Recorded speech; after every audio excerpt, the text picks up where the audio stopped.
Do you fear the modern world?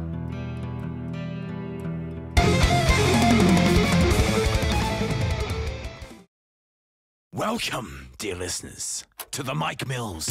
It's the end of the world as we know it, and I don't feel too good about it, to be honest. So, you've no doubt heard the news. There is a massive, giant, fiery bastard of a meteorite headed Bonjour les toward amis. Earth.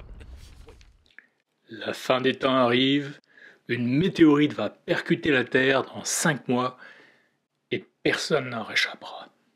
Tel est le scénario du dernier long métrage post-apocalyptique de Lucasfilm, Songs No One Will Hear. Je dis film? Vous avez corrigé vous-même, il s'agit bien d'un album de métal progressif, le second album solo du prolifique compositeur derrière Aaron, Star One et bien d'autres projets, le grand Arjen Anthony Lucassen. Dans une autre vie, Arjen m'avait avoué que le projet dont il était le plus fier à ce jour était Lost in the New Real, son premier album solo sorti en 2012 et qu'il rêvait d'en écrire un second. Il aura fallu patienter 13 années pour qu'il concrétise son projet, mais cela valait le coup d'attendre. Songs No One Will Hear est un bébé de 50 minutes et 9 titres, dont un de près d'un quart d'heure, qui mélange folk, métal et progressif à la sauce Aaron et compagnie. Je me suis offert l'édition physique, 4 disques, pour les morceaux bonus, mais aussi pour écouter la narration de Mike Mills, absente de la version proposée sur Bandcamp. En bonus, j'ai eu les paroles, de belles illustrations et 9 pièces en version instrumentale, sans parler du Blu-ray, que je n'écouterai sans doute jamais. Un bien bel objet. Aux côtés de Arjen, vous allez entendre plein d'autres musiciens et musiciennes, chanteurs et chanteuses. Je n'en citerai que quelques-uns parce que la liste est longue. Juice Van Der Broek à l'orgamon, Irene et sa sœur Flora Johnson, Marcella Bovio au chant et Mike Mills comme narrateur. Beaucoup de monde, mais c'est Arjen qui reste aux commandes au chant, guitare, basse et clavier. Question instruments exotiques, vous vous régalerez avec du violon, de la flûte, du hurdy-gurdy, de l'orgamon et du violoncelle sur un métal progressif des plus mélodiques, bourré de refrains accrocheurs.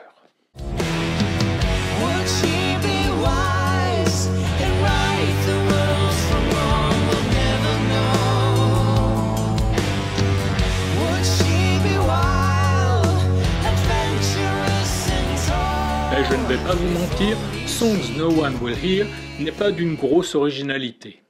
C'est un blockbuster au scénario convenu et à la musique archi confortable, du Aaron en version courte avec nettement moins d'invités. Mais moi, cela me va parfaitement.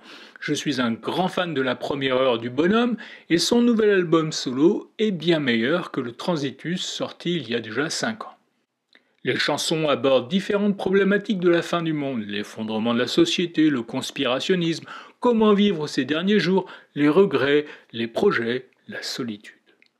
Et puis il y a ce bus bleu qui vous emmène sur l'île où s'écrasera bientôt l'astéroïde, la Sanctuary Island du Dr Slumber, un bel endroit situé aux premières loges pour attendre la fin du monde.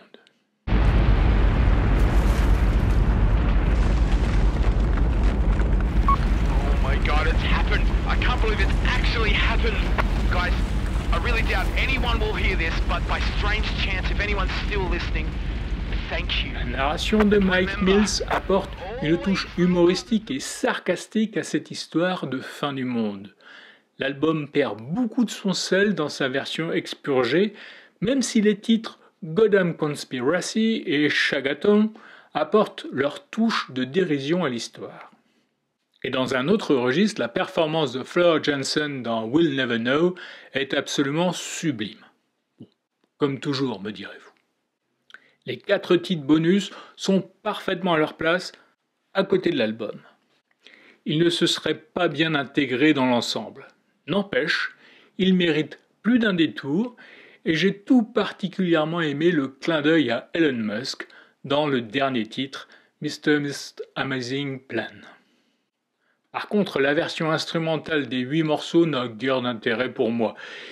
Il manque cruellement les voix. Bon, c'est un peu pour cette raison aussi que l'on parle de version instrumentale, mais passons. Science-fiction, fin du monde, humour, folk, métal progressif, Songs No One Will Hear est un excellent divertissement musical, mais pas forcément le chef-d'œuvre de l'année pour autant.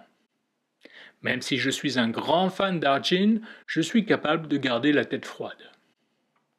Mais si vous aimez le travail du bonhomme, foncez l'écouter et dans sa version intégrale. C'est tout pour aujourd'hui, on se retrouve la semaine prochaine.